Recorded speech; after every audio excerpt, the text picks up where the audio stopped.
ఈరోజు మన encounter news. నేను మీ కె విజయభాస్కర్.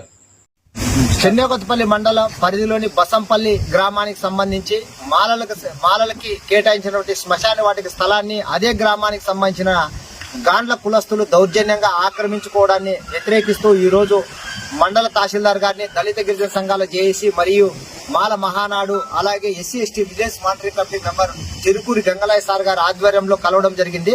మరి ఈ రోజు ఈ భారతదేశానికి స్వతంత్రం వచ్చిందని చెప్పేసి గొప్పలు చెప్పుకుంటుంటే ఈ ఎస్సీ ఎస్టీలు చనిపోతే పూడ్చుకోవడానికి ఒక స్థలం లేదంటే ఎంత దుర్మార్గమో మనం గమనించాలి. మరి ఇదే స్థలం కోసం బసంపల్లి గ్రామానికి సంబంధించిన మాలలు అనేక ఏళ్లుగా మా శ్మశాన వాటికను మాకు ఏర్పాటు చేయండి, మాకు చూపించండి, దీనికి ఎటువంటి అభ్యంతరం లేకోకుండా మేము ఎవరైనా చనిపోతే పూడ్చుకోవడానికి అవకాశం కల్పించండి అని చెప్పేసి జిల్లా ఉన్నతాధికారులకు, రెవెన్యూ అధికారులకు, పోలీసులకు ఎంత మొరపెట్టుకున్నా ఆ సమస్య మాత్రం ఎక్కడ వేసిన గొంగలి అక్కడే అన్నట్లుగా ఉండడం. మరి ఈ అధికారులు, నాయకులు ఈ ఎస్సీ ఎస్టీలకు ఏం చేస్తున్నారని చెప్పేసి మేము అడగడం జరుగుతుంది. మరి నిన్నటి దినం ఆర్డీఓ గారు మళ్ళీ తహసీల్దార్ గారు బసంపల్లి శ్మశాన వాటిక స్థలాన్ని విచారించడానికి వస్తే అక్కడ పోయినటువంటి మాలల పైన అదే గ్రామానికి సంబంధించిన గాండ్ల కులస్తులు దాడి చేయడం అనేది, అంటే ఎంపీటీసీ భర్త పైన ఏకంగా ఓ మహిళ రెవెన్యూ అధికారుల ముందులే దాడి చేసిందంటే ఎస్సీ ఎస్టీలకు ఎంత రక్షణ ఉందో మనమే అర్థం చేసుకోవచ్చు. మరి ఇదే విషయాన్ని మళ్ళీ వాళ్ళ సమక్షంలో దాడి జరిగింది, మరి మీరైనా మాకు న్యాయం చేయాలంటే అధికారులు కూడా తప్పించుకునే విధంగా గ్రామాల్లో ఇట్లాంటివి జరుగుతుంటాయి, సర్దుకొని పోవాలని చెప్పేసి మా మీదే నింద వేసి మమ్మల్ని అణిచివేసి మభ్య పెట్టే విధంగా వెళ్లిపోవడం అనేది కూడా చాలా బాధాకరం. మరి దీనిపైనే డీఎస్పీ గారిని ఎస్సీ ఎస్టీ అట్రాసిటీ కేసు నమోదు చేసి ఈ ఎవరైతే మాలల మీద దాడి చేసినారో వాళ్ళ మీద చర్యలు తీసుకోవాలి అని చెప్పేసి ఫిర్యాదు కూడా చేయడం జరిగింది. మరి ఆ ఫిర్యాదు పైన కూడా ఇప్పటి వరకు స్పందన అంతంత మాత్రంగానే ఉంది. మళ్ళీ ఎందుకు కేసు కట్టలేదని చెప్పేసి ఈరోజు చెన్నకొత్తపల్లి పోలీస్ స్టేషన్ పరిధిలో కూడా మేము గట్టిగా అడగడం జరుగుతుంది.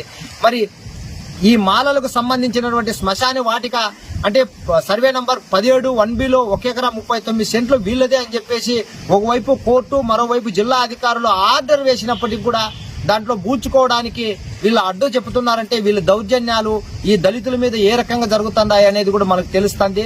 మరి అలాగే ఈ శ్మశాన వాటికను వీళ్ళు దౌర్జన్యంగా ఆక్రమించుకొని వాళ్ళ బంధువులకి, లేదంటే వాళ్ళ అన్నలు, కొడుకులు, బిడ్లు, వాళ్ళ కులాలకు సంబంధించినటువంటి వ్యక్తులకి దాదాపు 30 నుంచి 40 ఎకరాలు ఇప్పటికే అక్రమంగా ప్రభుత్వ భూమిని, చెరువు పొరుంబోగుని ఆక్రమించుకొని సాగు చేస్తున్నటువంటి రెవెన్యూ అధికారులు కూడా ఏమాత్రం పట్టించుకోకపోవడము.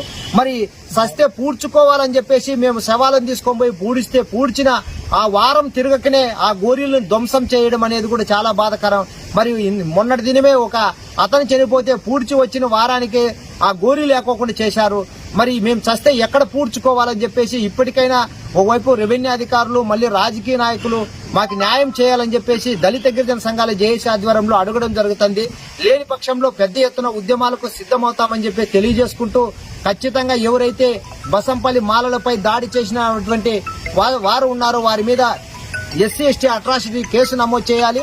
మళ్ళీ శ్మశాన వాటికి అద్దులు చూయించి వాళ్ళని ఆన్లైన్ లో శ్మశాన వాటికి నమోదు చేసి రేపు భవిష్యత్తులో ఎవరు అక్కడ బూడ్చుకుంటే కూడా అభ్యంతరం లేకోకుండా కూడా రక్షణ కల్పించాలి. మళ్ళీ ఇప్పటికే మీరు ఈ గ్రామంలో ఏం చేసుకోలేరు, మా ఇష్టం మాదే జరుగుతుందని చెప్పేసి అక్కడున్నటువంటి గాండ్ల కులస్తులు బహిరంగంగానే అధికారుల ముందు హెచ్చరించి రోడ్ల మీద తిరగలేని పరిస్థితుల్లో మాలలు ఉన్నారు. కాబట్టి ఆ మాలలకు ఖచ్చితంగా ఓవైపు రక్షణ కావాలి, మరోవైపు శ్మశాన వాటికని ఏర్పాటు చేయాలని చెప్పేసి కోరుకుంటూ, లేని పక్షంలో ఈ ఎస్సీ ఎస్టీలందరినీ కలుపుకొని పెద్ద ఎత్తున ఉద్యమాలు చేస్తామని తెలియజేస్తున్నాం. జై భీమ్.